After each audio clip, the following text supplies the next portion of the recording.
Assalamualaikum warahmatullahi wabarakatuh. Perkenalkan, nama saya Aninda Marfatusania dengan NIM 22070160084 dari kelas Psikologi 5C. Kali ini kita akan membahas mengenai komunitarianisme humanistik dan teori pemberdayaan komunitas. Nah, kali ini kita akan membahas terlebih dahulu mengenai komunitarianisme humanistik.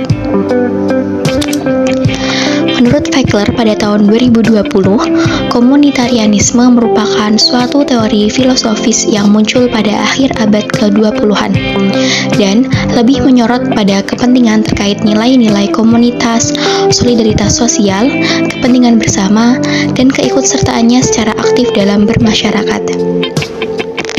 Nah, dalam komunitarianisme ini, komunitas adalah bagian yang sangat penting dari kehidupan sosial, yang mana menganggap bahwa nilai-nilai komunitas lebih penting daripada nilai-nilai individu. Pemikiran tersebutlah yang mencetuskan bahwa konsep komunitarianisme menentang akan konsep individualisme yang ekstrim yang amat mengutamakan bahwa kepentingan individu adalah di atas segalanya. Baik, lalu terdapat beberapa kata kunci yang mendeskripsikan dari masyarakat komunitarian yang dikemukakan oleh Mutmainah pada tahun 2018. Yang pertama adalah manusia sebagai makhluk sosial. Manusia tidak bisa hidup sendirian, yang mana selalu membutuhkan interaksi dengan orang lain. Dalam hal ini, masyarakat komunitarian menganggap bahwa interaksi adalah hal yang sangat penting karena membantu dalam membangun ikatan yang kuat antara anggota komunitas. Contohnya, di sebuah desa di mana warga sering berkumpul untuk saling membantu dalam berbagai kegiatan, baik dari memperbaiki rumah atau mengadakan acara tradisional secara bersama-sama. Lalu yang kedua ada sense of community atau ikatan kebersamaan yang kuat. Anggota komunitas merasa terhubung satu sama lain dan memiliki ikatan yang kuat yang membuat mereka merasa sebagai bagian dari sebuah keluarga besar. Yang ketiga ada sense of public ownership atau perasaan memiliki bersama yang sangat besar. Nah, hal ini tuh dimaksudkan bahwa anggota komunitas itu merasa bahwa sumber daya atau aset yang ada dalam komunitas adalah milik bersama, sehingga mereka itu merasa bertanggung jawab untuk merawat hingga melindunginya. Lalu kata kunci yang keempat ada komunitas yang inklusif, yang mana masyarakat komunitarian sangat amat terbuka bagi semua orang, tanpa memandang latar belakang dari orang tersebut. Jadi, mereka tetap memiliki kesempatan untuk berpartisipasi dalam kehidupan komunitas tanpa adanya perbedaan yang berarti. Lalu, yang kelima ada komunitas memiliki kontrol akan hal yang mempengaruhi kehidupan bersama. Jadi, dalam hal ini, masyarakat komunitarian memiliki kendali atas keputusan yang mempengaruhi kehidupan bersama. Selain itu juga memastikan bahwa keputusan tersebut mencerminkan kepentingan dan nilai-nilai dari komunitas. Lalu, kata kunci yang keenam adalah budaya gotong royong. Masyarakat komunitarian sangat menghargai kerjasama dan saling membantu dalam menyelesaikan masalah atau mencapai tujuan bersama. Selanjutnya adalah penghormatan akan hak orang lain. Jadi, dalam anggota komunitas, mereka akan saling menghargai hak orang lain dan selalu berusaha untuk tidak melanggar atau merugikan hak tersebut. Dalam hal ini, anggota komunitas juga sangat menjunjung tinggi akan etika dan kesopanan. Baik, lalu yang terakhir ada keseimbangan antara civic goods and individual liberty.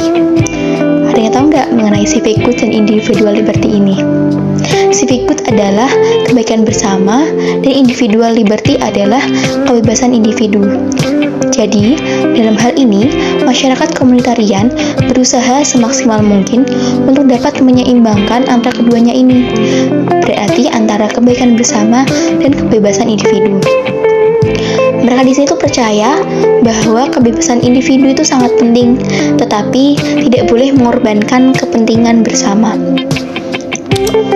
Lalu selanjutnya kita akan memahami terkait dengan pengertian humanistik. Humanistik merupakan salah satu pendekatan psikologi yang menekankan pada keberhasilan dalam pencapaian potensi dalam diri manusia melalui kehendak bebas, kemajuan, kebahagiaan, dan kemampuan untuk pulih dari kegagalan.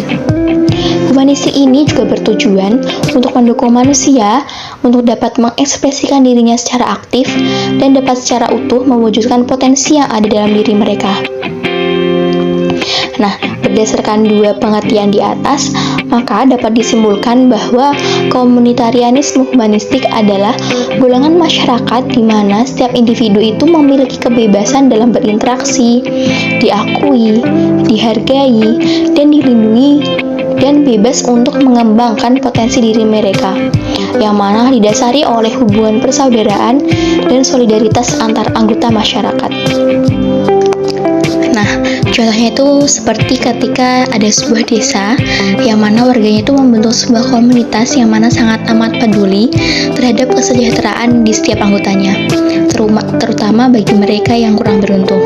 Nah, ketika salah satu keluarga di desa tersebut kehilangan rumahnya karena kebakaran, maka seluruh warga dengan cepat dan serentak akan bergotong royong untuk mengumpulkan sumbangan, menyediakan tempat tinggal sementara, hingga membantu membangun kembali rumah yang hilang. Selain bantuan materi, mereka juga akan memberikan dukungan emosional pada keluarga yang terkena musibah, mengajak mereka bercerita, berbicara, mendengarkan keluhan mereka, dan memastikan bahwa mereka ini tidak merasa sendirian dalam menghadapi kesulitan. Nah, komunitas ini tuh tidak hanya berfokus pada bantuan fisik, tetapi juga berusaha menjaga martabat dan kesejahteraan emosional dari anggotanya. Hal ini menunjukkan bahwa kemanusiaan adalah nilai utama yang mendasari tindakan mereka. Nah, selanjutnya adalah pandangan ahli mengenai komunitarian humanistik. Erich Fromm berpendapat bahwa komunitarianisme humanistik disebut dengan nama sosialisme komunitarian humanistik, yang mana merupakan masyarakat di mana orang-orang itu berinteraksi dengan penuh cinta dan didasarkan pada hubungan persaudaraan dan solidaritas.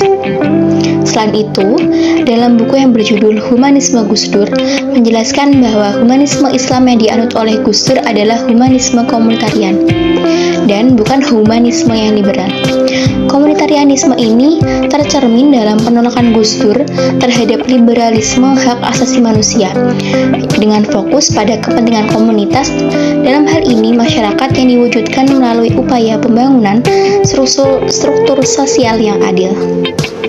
Selanjutnya kita akan membahas mengenai teori pemberdayaan komunitas. Nah, kita akan bahas mengenai pemberdayaan terlebih dahulu. Pemberdayaan adalah sebuah proses untuk menjadi bermanfaat sehingga dapat meningkatkan keadaan hidup masyarakat. Nah, sedangkan kalau pemberdayaan komunitas adalah proses perubahan sosial yang mana melibatkan adanya pembentukan dan pengorganisasian dari suatu komunitas. Nah, dalam mewujudkan pemberdayaan komunitas ini diperlukan suatu sumber daya tersendiri. Selain itu, dalam proses pemberdayaan komunitas ini diperlukan adanya pengembangan tanggung jawab, komitmen, dan kemampuan untuk menjaga kelangsungan hidup mereka, serta diperlukannya keterampilan pemecahan masalah yang dapat berdampak pada kualitas hidup mereka jika perubahan lingkungan terjadi. Rahmat pada tahun 2015 menjelaskan bahwa proses pemberdayaan memiliki dua kecenderungan. Nah, yang pertama adalah kecenderungan utama. Ini tuh dimaksudkan bahwa pemberdayaan itu menjadi proses di mana adanya pemberian sedikit kekuasaan atau kemampuan kepada sebuah komunitas yang bertujuan untuk membuat komunitas lebih mandiri dan kuat. Yang kedua ini adalah kecenderungan sekunder. Kecenderungan sekunder itu terkait bagaimana pemberdayaan itu menekankan pada proses menstimulasi, memotivasi, atau mendorong individu untuk memiliki kemampuan atau keberanian untuk membuat pilihan hidup sendiri melalui diskusi. Nah, menurut Narayan pada tahun 2022 mengungkapkan bahwa terdapat 4 elemen dasar yang diperlukan dalam suatu komunitas dalam meningkatkan suatu pemberdayaan. Yang pertama adalah akuntabilitas. Hal ini itu merujuk pada kemampuan penyediaan layanan untuk untuk bertanggung jawab atas kebijakan, kegiatan, dan alokasi anggaran yang mendukung pelaksanaannya. Contohnya, pemerintahan desa yang mana tuh harus transparan dalam penggunaan dana desa dan melaporkannya secara terbuka kepada warga. Lalu yang kedua ada akses informasi. Akses informasi ini tuh berarti semua orang dalam suatu komunitas dapat mendapatkan informasi yang mereka butuhkan untuk membuat keputusan yang tepat dan berpartisipasi dalam kehidupan komunitas.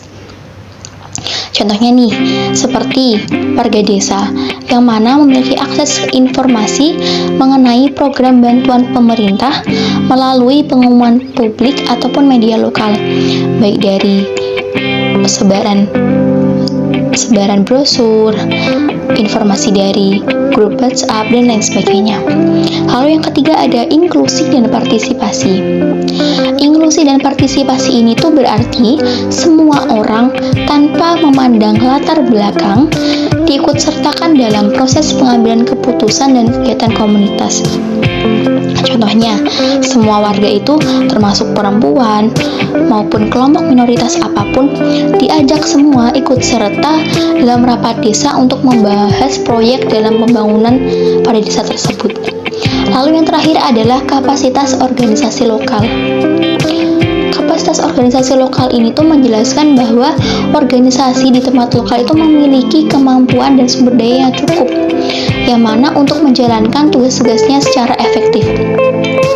Contohnya ya, lembaga swadaya masyarakat di desa yang mana memiliki pelatihan untuk membantu warga meningkatkan keterampilan dalam aspek pertanian, rumah tangga, dan lain sebagainya. Lalu yang terakhir adalah mengenai dimensi dalam pemberdayaan. Dimensi pemberdayaan ini dibagi menjadi 3. Yang pertama adalah sebuah proses pembangunan yang dimulai dari pertumbuhan individu, kemudian berkembang menjadi perubahan sosial yang lebih luas. Lalu yang kedua ada suatu kondisi psikologis yang ditandai dengan keyakinan diri, rasa bermanfaat, dan memiliki kemampuan untuk mengendalikan diri serta orang lain. Lalu yang terakhir ada suatu pembebasan. Ini merupakan hasil dari sebuah gerakan sosial yang dimulai dari proses kaderisasi dan politisasi terhadap kelompok-kelompok yang kurang berdaya dengan melibatkan berbagai upaya kolektif untuk mengubah struktur sosiopolitik yang masih menindas serta meraih kekuasaan.